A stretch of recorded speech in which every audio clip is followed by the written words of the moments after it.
Hi, my name is Charles Peterson. I'm a local photographer here in Seattle. So my first question is, growing up, what did you want to be? Well, when I was really young, I wanted to be a fighter jet pilot, actually. Uh, I know it's a long ways away from a rock photographer, but because of these, I realized early on that I wouldn't be able to do that.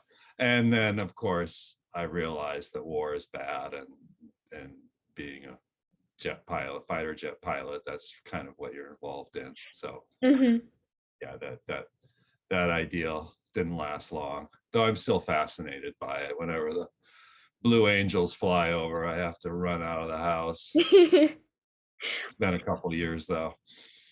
Well, it said on your Wikipedia page that your introduction to photography was watching your uncle developing film. When did you first become interested in photography? So yeah, that would have been around the age of 7 or 8. So yeah, my uncle was twice my age at that time. Doesn't seem, as much now. Uh, but at the time, yeah, he was like a whole nother person than I was, between 7 and 14. So yeah, watching that in my grandmother's laundry room. And then uh, once I got into junior high school, they had a photography program with this little Argus C3 film cameras that we would use, just ancient little things. And then I also started on the yearbook and newspaper when I was in junior high and high school. Are there any people or mentors who've inspired you over the years? Well, my first photography teacher in high school, he was pretty inspiring. He was this kind of like fly your freak flag hippie guy, Paul Dahlquist, and he was very passionate about photography, and would love to invite at the time. This is you're talking 70s here, so I don't think teachers do this much anymore, but would invite us over, and we get to have one glass of wine at his house and all that. Well, it turns out later on he was actually a fairly well-known art photographer in Seattle, and both of his children were about my age and were in bands later on. So, and yeah, I got to run into him through the years, and he actually fortunately passed away a few years ago. But he was definitely an early mentor. Um, but I would have, there are famous photographers out there that I looked up to their work, and were inspiring, certainly. Yeah. When did you become a professional photographer? I still don't think I've become one, but at least I don't feel like it that often. I started making a living at it, I guess, fairly early on. I mean, when I was 20, 21, but I kind of juggled at first. The first few years after high school, I juggled working in like photo labs at the same time as like doing my own work. And then when Sub Pop started up, I actually was working in the office there as well as going out and taking pictures of bands at night. So it wasn't really until I believe it was 91 when I made that big break from any sort of day type job, even if it was loosely associated with photography or bands. And then it was like, yeah, I'm here on my own, just need to make it with photography. What did a typical day of work look like for you back then? Um, you know, it was so often darkroom oriented. Yeah, certainly I would have a photo shoot here and there, or go out in the evenings to photograph some bands. But just like now, when if you're a photographer, your days are spent sitting in front of a computer doing what you did, the day before, or hmm weeks or years before. Back then, it was you spent it in a dark room. So, and I often had a dark room either in a spare closet somewhere. I've had one in kitchens and bathrooms, and you name it. Uh, so yeah, you would go in and develop film or proof film or make prints. Uh, that's sort of what a lot of your time was spent doing. Yeah. Do you have a favorite type of camera to use or that you used back then? Well, back then I used a Nikon film camera mostly with a wide angle lens, typically a 24 millimeter wide angle lens. Not super wide, but not but just wide enough to be intimate, especially with a live band, but not like fisheye kind of obvious look to it. These days, I primarily shoot with Leica digital cameras, M10 or M10 monochrome. So, but back then it was, yeah, just scraping together whatever gear we could, Hmm. you know. Um, we'd shoot. We would bulk load our film, which is you buy the film in 100-foot rolls and you would put it inside this light tight canister, and you have these little cassettes that the film winds into, and disassemble those and tape the film into it, put the end on it, and you close the lid to the bulk loader. It was light tight, and roll it on, and you knew that if you did like, I don't know, 22 spins or something like that, it was a 36 exposure roll or thereabouts. Yeah. So anything to kind of keep the cost down at that point, because yeah, it was all very seriously DIY. And you said that, in your opinion, humor can often cut through and show someone's real personality. How does this translate into your photography? Oh, I think by capturing unguarded moments primarily, I think it's not just it can be not just humor, but any sort of emotion. I think, or unguarded emotion, or a look, or whatever, is, I think, a kind of a deeper insight into somebody than them pretending for the camera what they think people want to see, you know because that's not really who somebody, when you think, oh, I have to look like this because that's what people want or expect, but that's not necessarily who you truly are. So for me, it was more important to yeah, capture those unguarded or off kind of moments than it was for like the commercial style money shot. What's the And then in the long run, it's actually those unguarded off moments that are more valuable than if I had just been doing sort of like cheesy pose, Mhm. yeah, commercial type photos. What's the biggest challenge of your job versus the biggest reward? Well, I guess the biggest challenge has always just been making a living at it.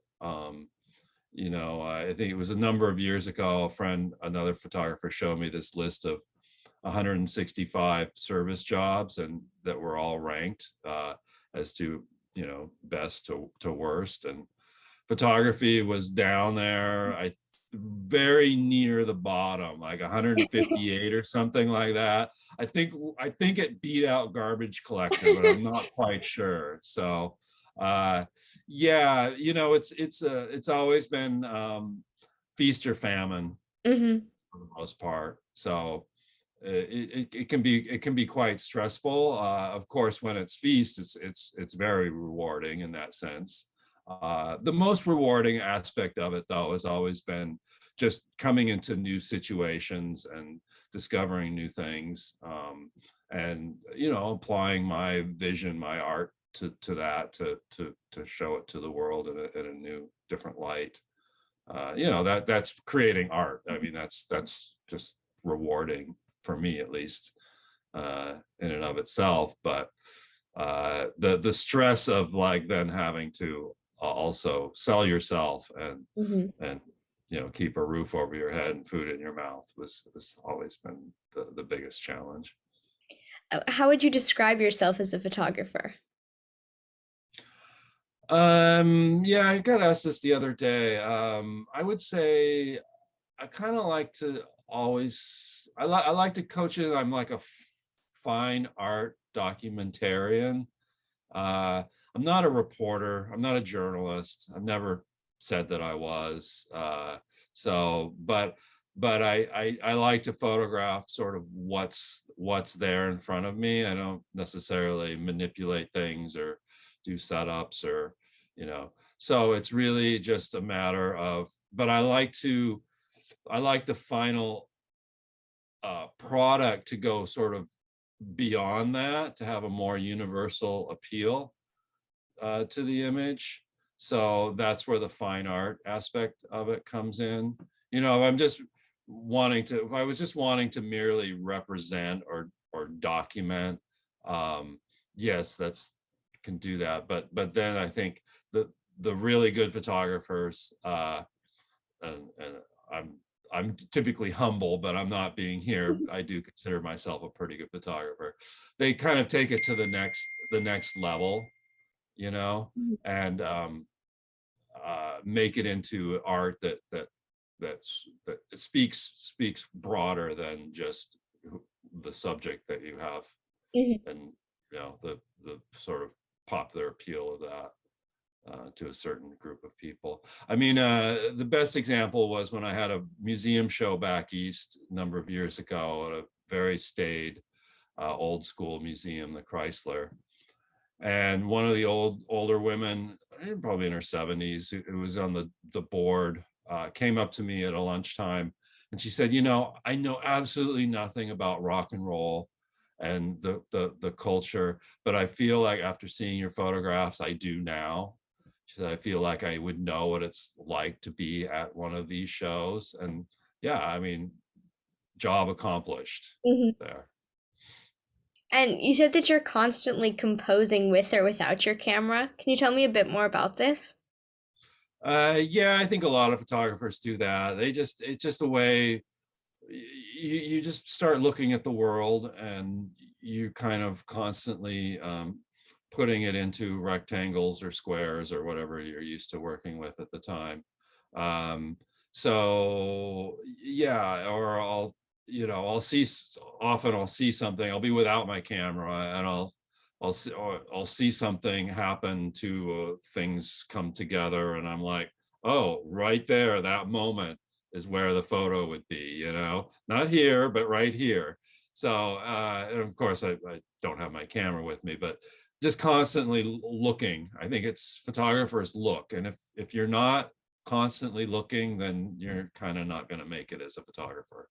Mhm. So, uh, yeah, it's just we see details about the world that other people don't. Uh, you know, I've been working on a project this last couple of years of photographing sky and cloudscapes. You know, I call them landscapes, so it's really more of the clouds and sky, and sort of using, we're on the flight path here, so sort of using the airplanes and the radio towers as sort of toys within that. I like to call them my planes or my tower because they're my little toys. Sometimes I'll stick the plane on top of the tower and do. But I was just up the street here, and I was like photographing some cloud formation, and an older man and woman walked by, and they're looking at me and like looking, doing a double take, and finally he's like, "Excuse me, could I ask what you're seeing?" And I said, "Well, see the nice clouds there, how they're swirling and they're kind of coming by the top." He's like, "Oh, yeah, I would never really noticed that before," you know. So that's what we do. We take the world, and we see these details, and we translate them in with this, you know, glass and metal object in our hands. Yeah. Well, what's it like taking photographs? Because I was looking at the photographs on your website and you were just talking about taking photos of the clouds. So, what's it like taking photographs of still objects or things that are not moving versus people or things that are moving? Oh, clouds are moving, let me tell you. Yeah. Like, you can see something cool, and if you look away to change a lens or whatever, and you look back, it's like, no, it's totally gone. So, yeah. Uh, I think it's really in that sense, it's the same type of uh, uh, practice or discipline Hmm. as shooting moving objects. With anything, I find that you just have to shoot a lot of them, Hmm. a lot, and then you edit, and you think at first that you think, oh, I have all these great ones, but then you really start to boil it down and you start to make more, and you're like, oh, well, those ones that I thought were great, not so great anymore because I just made these better ones. So it's a long process. I think it's difficult these days because everything happens so quickly Hmm. in our lives due to technology and the way information is distributed now. Um, so it's hard to have that patience sometimes of uh, of you know stepping back, keeping at it, and editing. Um, and yeah, I mean, it's still even with a still object, you need to frame it correctly, expose it correctly, and give it some sort of meaning, I think, beyond just like, oh, here's some cool texture to it or color or whatever. So yeah, it's finding that meaning, and I think it actually is more difficult to photograph objects that are still than are moving. Yeah, because we kind of immediately, with a moving object, or person or subject, we immediately are sort of drawn to the drama of whatever movement is going on there, and a still object or landscape can be a lot more subtle. When you're looking through photos afterwards and you're editing, what do you look for in a photo? Like, how do you choose which ones you want to edit or which ones you like? Well, yeah, that's a hard one.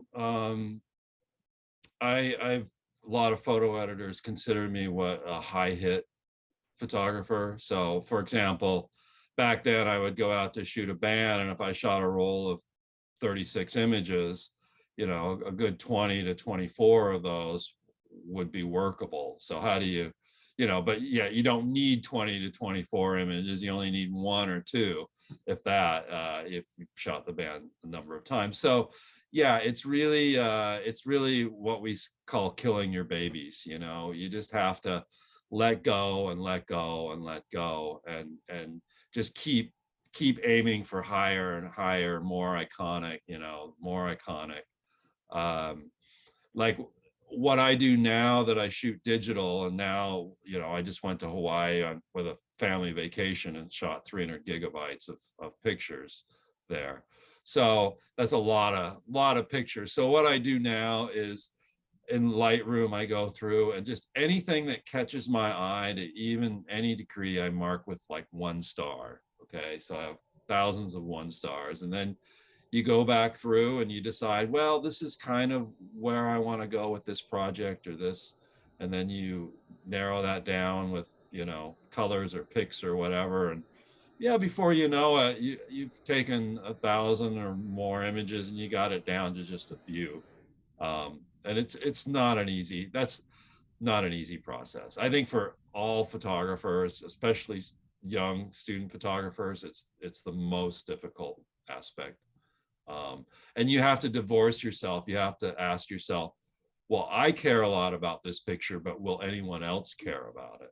That's a really valid question to always constantly be asking, because when you put the photo out there into the world, you're not putting out your own connection, your own personal internal connections to it. What are the connections that the viewer will have to it? Don't think about what your connections are. Yeah. I mean, I have all these wonderful pictures of my dog and stuff. And yes, I like to occasionally post one or two, but if I posted them all, people would just be like, oh my God, not more pictures of your dog or your children, whatever. Because I have to think about, well, what is the viewer's connection, not mine. When you look at other people's photography, what makes a good photograph in your mind? Like what makes a photograph memorable, like you were saying? Um, well, again, that just like I was saying, what have they sort of been able to break through with that universal appeal to the photo? Hmm. Um, is it is it is it unique? Is it looking at the world in a way that I've never looked at it before? Uh, I mean, especially often I'm like, yeah, I could have done that, or I could have gone out in an afternoon and taken those pictures. But every once in a while, I come across something I'm like, holy cow, like that is something I could never do, would never have thought about doing, and wouldn't have the know-how or the access or whatever to do. And that's the photography that gets me excited, gets my juices flowing. And it doesn't have to be something super crazy. It can be really simple and sublime too. Um, it's just a matter of, does this person have a unique vision, and are they, able to put that forth? And then it helps if they can also do it again and again, and it's not just this sort of one freak accident. Hmm. Couple last questions before I move into your work. If you could choose any subjects, past or present, who or what do you think some would be? Oh boy. Yeah, you mean that I haven't shot? Yeah, Is that or like you? anything, I guess. uh, wow. Well, yeah. I don't know. I've always had this idea I wanted to do a photo project on stock car racing. Um, I think that would be fun, maybe someday.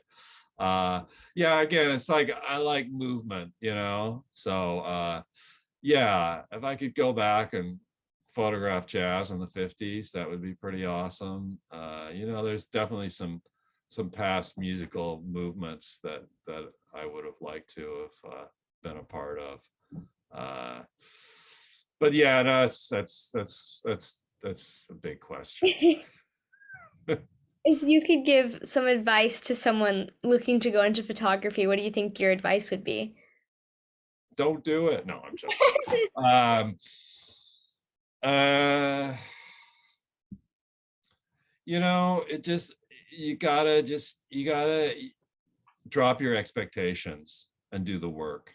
Mhm. That's the most important thing. Just do the work.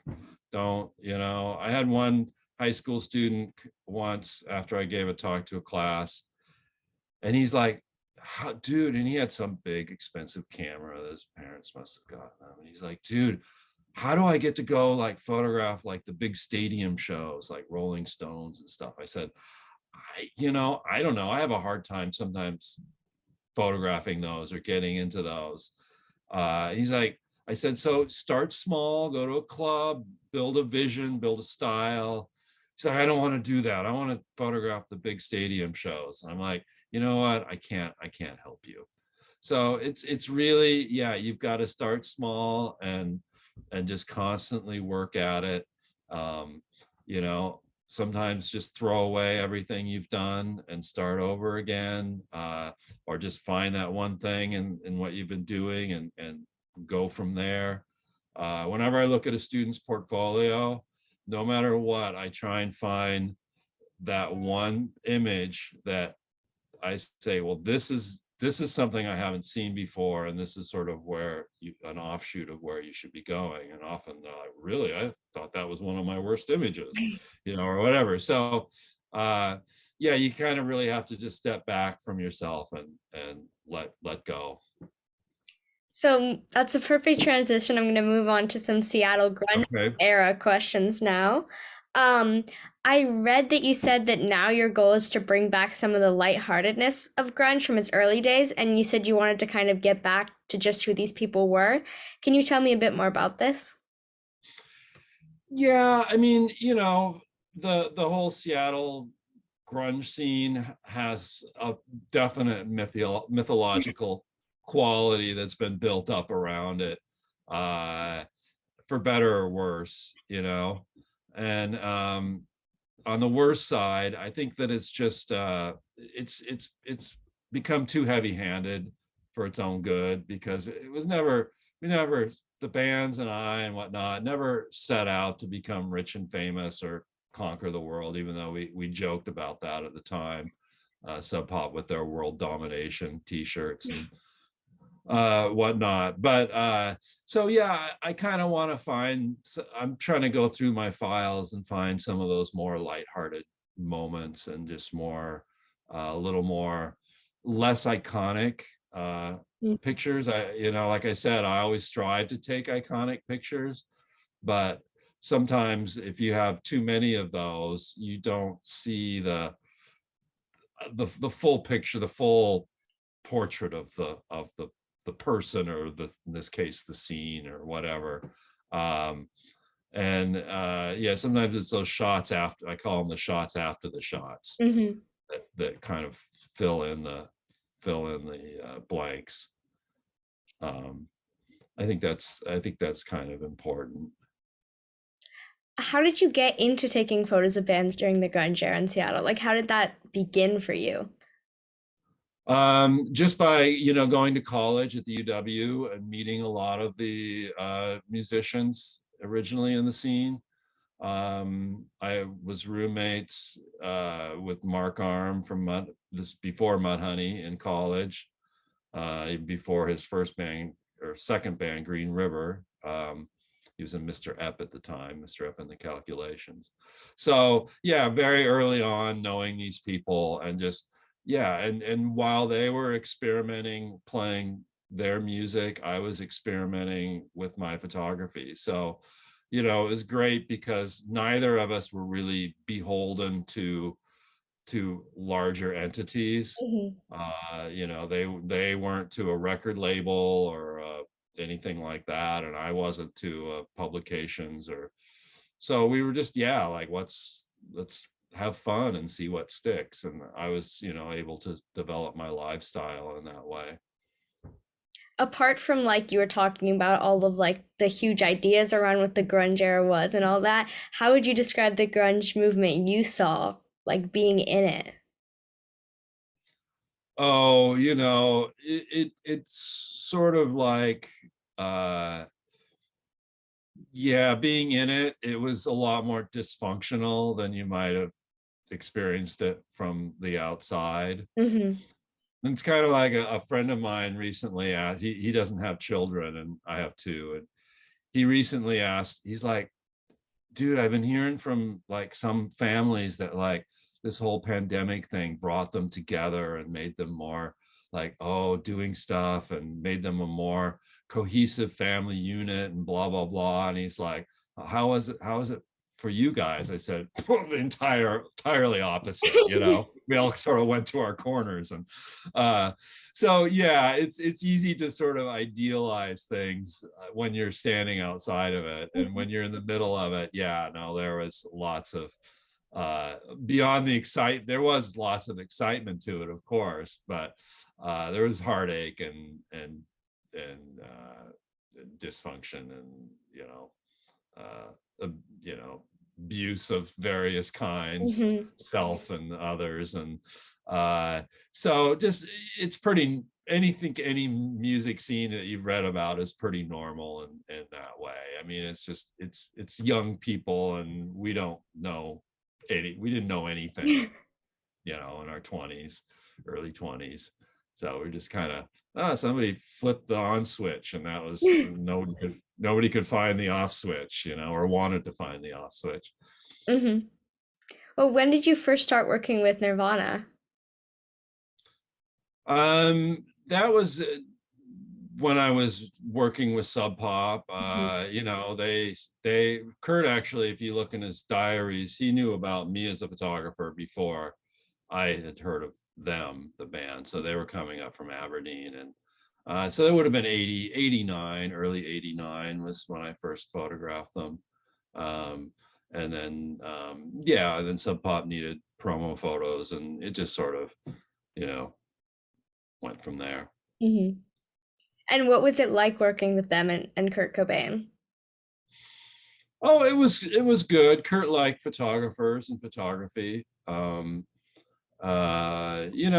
was a little introverted. I was kind of, actually, believe it or not, introverted myself. So, and I think that's sort of when, for both of us, him playing on stage and me photographing him on stage is sort of when we both came into our element and weren't just sort of like, oh, like kind of awkward wallflowers. Uh, and Chris Cornell was kind of very much a wallflower as well until he stepped onto stage, and I think that's true for a lot of musicians and artists. Uh, so yeah, no, they were great to work with. I wish I'd worked with them more, but I had a lot of bands to cover, so yeah. Well, I read where you said that you didn't want to just get a headshot of the lead singer. You wanted to make the audience actually feel like they were there, which is you definitely bring that across after looking at your photography. How did you go about that while shooting bands during the grunge era? Well, one thing that I tell students of photography is look behind you. In other words, like, don't get so drawn into what you're expected to come and photograph that you don't see this thing happening over here Hmm. or over there. Uh, it's really important. And to me, like, I saw pictures of the punk scene in the 70s in London. And to me, what was more fascinating than the bands, even, because I could see the band's picture on an album cover if I wanted to know what they look like. But seeing the audience and seeing the band in front of the audience uh, really sets the time and place. And the Seattle audiences were so out of control at the time too. I think, especially for whatever reason, compared to the rest of the country or the world, you know, the Seattle audience, bands coming through would say the same thing, like, "Oh my God, Seattle audiences are nuts." Uh, so yeah, it just was sort of a natural progression to photograph the audiences and to include the band in the audiences, and I think it just made for a much more holistic type photo representation. And you would hear, like, people from elsewhere, like, "Oh my God, I moved to Seattle because I saw your photos of the audiences or of people reacting with the bands, and I was like, I want to be a part of this, Hmm. versus just the band there on stage, headshot type thing." Well, what was it like? So you were taking photos on stage? Like, were you like on the stage with them? It would vary, even during a show. Sometimes I would get to the front of the stage if there wasn't a moat thing, which usually there wasn't back then. I'd have to just say, "Hey," to my friends or whoever. I'm like, "Hey, I got to go up front now," like before the band starts, and get a spot, where I knew was going to be good. Hmm. And and then just, yeah, just kind of, like this, juggle, and then sometimes I get tired of that. I'm like, I'm going up to the stage now, or go to the side of the stage or the back of the stage or wherever I could get access to. Hmm. uh, yeah, but I like to be as close to the band as possible. I wanted that intimacy and that energy to just be right there in your face. So often I would have a a guitar stock, like that far from the camera lens, just swinging, and you just have to, like, kind of keep one eye open or not even look through the camera at all, just to make sure that you don't get smacked in the head or something with their guitar, or some other audience member falling on you or diving on you. So yeah, it was really just I wanted to make it as a I think you have to adapt as a photographer. You have to adapt to your environment, Hmm. so obviously I couldn't, like, bring a tripod down. It would be stupid, so yeah, you just have to be, become part of it, be natural about it, and I think your photos will be more natural. Do you have a favorite story from your time with Nirvana? Oh, yeah, not so much though. One of my favorites is when they brought this kitten over. I had the studio next door to Sub Pop at the time, and this was when they were still on Sub Pop. And I get a call from Bruce Pavitt, the Sub Pop head, and he's like, "Charles and Kurt and Chris are next door, and they have this kitten. They want you to take a picture for their single cover, next single." I'm like, whatever, okay. And so they bring this little black kitten over, and they're like, "Oh, if you pull back its mouth just like this, it makes this funniest face, and we really want that." I'm like, "Okay, guys." And I get out my camera, and they keep doing it. They're like, "Oh, it's not doing it anymore." And I'm like, "You guys are a bunch of stoners. Get out of here." And that was kind of the ridiculousness of like sort of the level we were all operating on at the time. Mhm. you know I think a lot of people think that sort of the whole grunge sub pop was this well-oiled machine of like concepts and whatnot. It was like, no, we are just throwing whatever and see it at the wall and seeing what stuck. Yeah. Can you remember the last photo you took of Nirvana? It's kind of a difficult question, but can you remember? Yeah, it was for press for in utero. And it was at my loft down Third and Virginia at the time. And it was, they we shot the photos against some white fabric and stuff. And then Kurt just did not, he looked tired. He did not look well. So by the end of the shoot, I had him like sitting in a chair, big chair. And the last picture I took was like the three of them just like sitting looking through copies of like The Rocket or something, a local magazine, and some music mags, just like, oh my God, this is just kind of like, this is so much what they'd rather be doing than having like doing these dumb photo shoots. Uh, yeah, it was Oh, pretty yeah. funny. I mean, I did run into Kurt 2 weeks before his death, and we said hello and had a drink together and stuff at a bar, but I didn't have my camera on me at the time, so Hmm. And so, what was it like going on tour with Pearl Jam? that was great.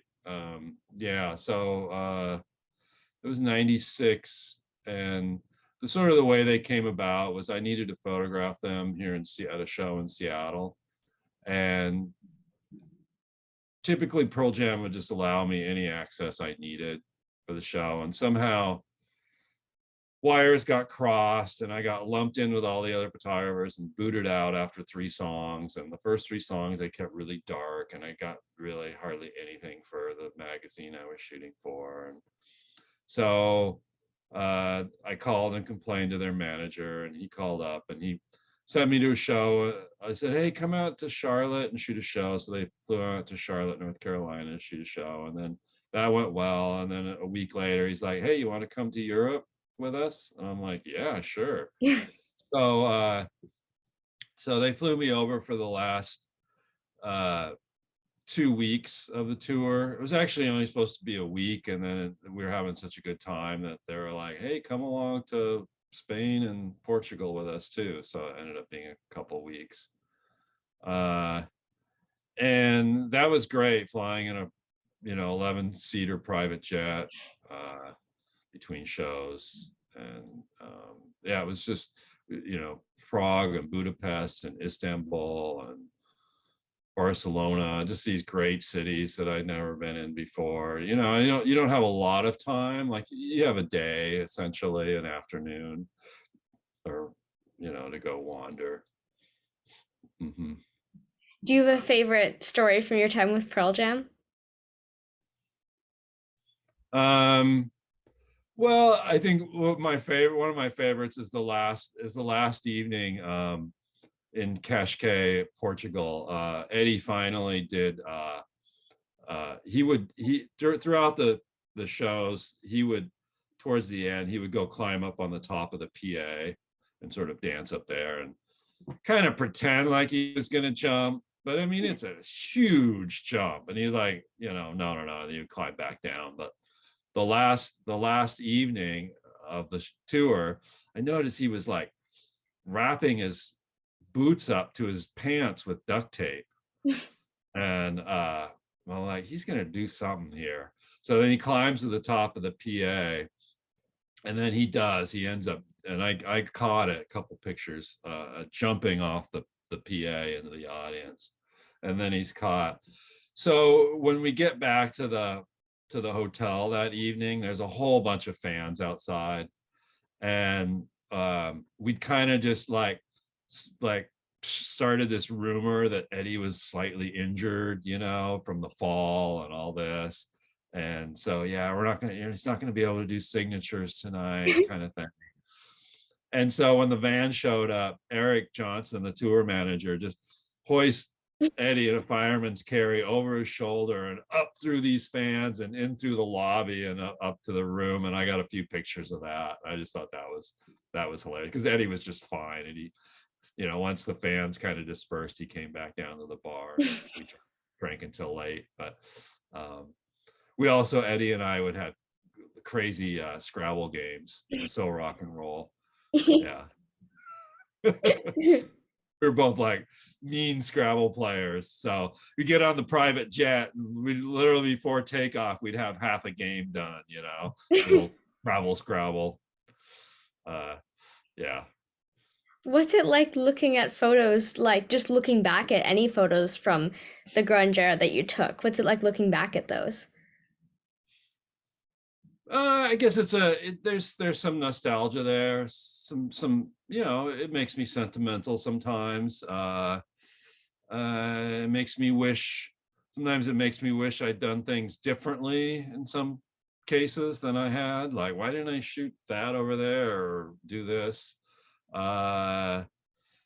So there's both pride and regret, I think, when I look at them. And then sometimes, often, I'm just sort of businesslike about it. I just look at it as, even as if they were somebody else's photos, just to get through them and pick out the best and what I need.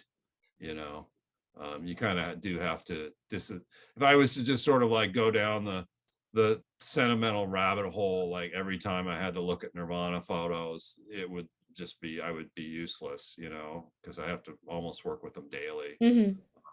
So yeah, you kind of have to often just sort of disassociate yourself from them to a degree. Do you have any other funny or favorite stories from any of the bands you worked with during that era? Well, yeah, funny, at the Reading Festival, and I think Mark actually talks about that in his book, but um, at the Reading Festival in 1992, it was Nirvana and a whole bunch of uh, Seattle Northwest bands playing, and I was backstage and I ran into Mark Lanigan, who sadly passed a short while ago, and we were like talking and walking, and Marcus was pretty, he was pretty proud of the way he kind of his look and stuff. And you wouldn't know it, but he was sort of yeah, a little bit superficial, like, especially when we took photos. He's like, oh, don't make me look like this or like that.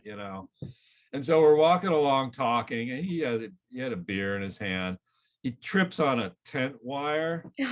cable, that they drive into the ground, and just falls like face first in the mud, just like from the top of his head all the way down the front of his body was just like mud. And I'm just like, oh my God, Mark, are you okay? And he gets up, and I like reach for my camera. He's like, no photos, man, no photos. But he found it hilarious, which I thought was great. He just looked down, he's just like laughing at himself, but he's like, no photos. That's great. Yeah. Um, I know this is a very hard question, but do you have some favorite photos of yours that comes to mind that you can think of off the top of your head? Oh, I mean, I have so many, but probably like my most iconic picture is the big stage diver at the Nirvana show at the UW Hub Ballroom, Mm-hmm. jumping off the from the PA over the audience, and that's a picture I'm particularly proud of, just because it's not of a band or a personality. It's just the audience, and but yet it represents a time and place in history. I mean, it can kind of represent the whole thing almost. Mm-hmm. And that's not an easy type picture to make for most photographers, for any photographer. Um, and then Kurt upside down on his head. Uh, he's sort of doing this crazy somersault. Again, that was like that type of photo where you don't see his face. His hair is obscuring his face, and you look at it and you're like, most people are like, what is he doing, or how is he doing that?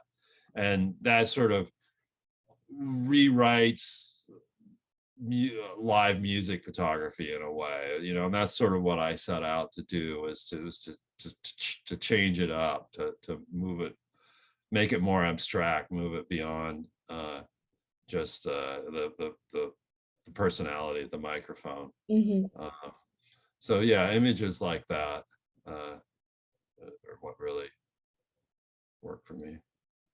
What was it like taking those two photos in particular, since those are the ones that came off the top of your head of like your favorites?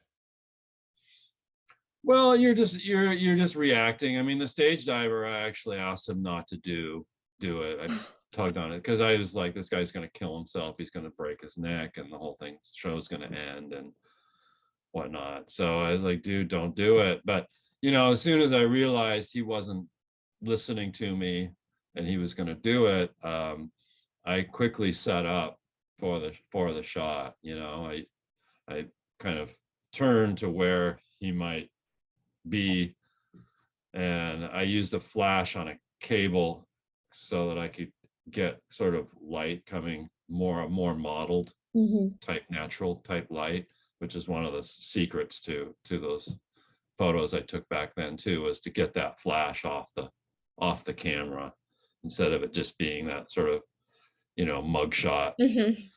flash look. So yeah, so I set up, and then he did it, and I got, yeah, one shot. And Yeah, and then similar to with the Kurt, it's just you're in that moment and you're kind of moving with them, and you're reacting and reacting. And if you look at the proof sheet, you can see I've got one where he's jumped in the air from behind. He's jumped in the air. He falls down on his knees. He rolls over, and then he pushes himself off. He's just this whole like crazy series of gymnastics. But when I that was one of the few shots though, when I took it, I knew what I had. Like I often that's not the case, especially when you were working with film, of course. You couldn't see it for a day or week or whatever it took you to develop the film. But there was something about that split second that I was like, this is going to be different. This is something else. Yeah. Well, this is my last question for you, and it's one of my favorite questions to ask, like literally everyone I interview, and that is, if you could give your past self a piece of advice, what would it be? Oh, yeah. Um, I would say that I should have taken more photos. I know it, I look over at my wall of negatives, you know, here, and I'm like, it's too much to deal with. But I would have taken, I was a little bit sometimes too focused on the live performance. And I think that if I would have taken more backstage stuff, just been a little more proactive about going into situations. Like I didn't get Nirvana recording in the studio, that kind of thing. So yeah, I would have kind of maybe made a shot list or just thought about it a little bit more. But you know, I wasn't aware of what history was about, Hmm. per se, or that this it would even be a part of history at all. That this would just I just thought, oh, this is just going to be fun here in my 20s, and then it's all going to go away, and I'll be photographing, working with something else entirely, Hmm. you know. Um, so yeah, it's just, and that's something now that I keep in mind as I work on newer projects, is that, yeah, you have to do it in the moment. You can't go back and recreate it. Yeah. Do you have anything you're currently working on or anything coming up that you want to tell people about? Well, like I said, I've been doing landscapes, but that's and airplanes, the flight path, but that's work that, yeah, like I said, it takes a while Mhm. to get out, and hopefully, yeah, I'll have a show of that here in a year or two, once we kind of have shows again, and Mhm. it'll probably be out there as NFTs first. I've been selling NFTs, working in the NFT marketplace. So, but that's been primarily music and grunge photography at this point, and I have a lot more of that. So, yeah, it's just working with my archives can be a full-time job. I keep uncovering new stuff as I look at it and scan, and as time marches on, the stuff back then you're like, oh, okay, well, this is just secondary, it's b-roll, whatever. Now people want to see that too, Yeah. because there's only, it's a like I said, it is what it is. You can't go back and do it again, Mhm. so it's finite. And I think getting some of that out into the world is what I've been working on, and I hope to do another book here. um, I almost have too much stuff, has been the big issue. Yeah. Well, thank you so much for answering all my questions. It was like Well, you're welcome.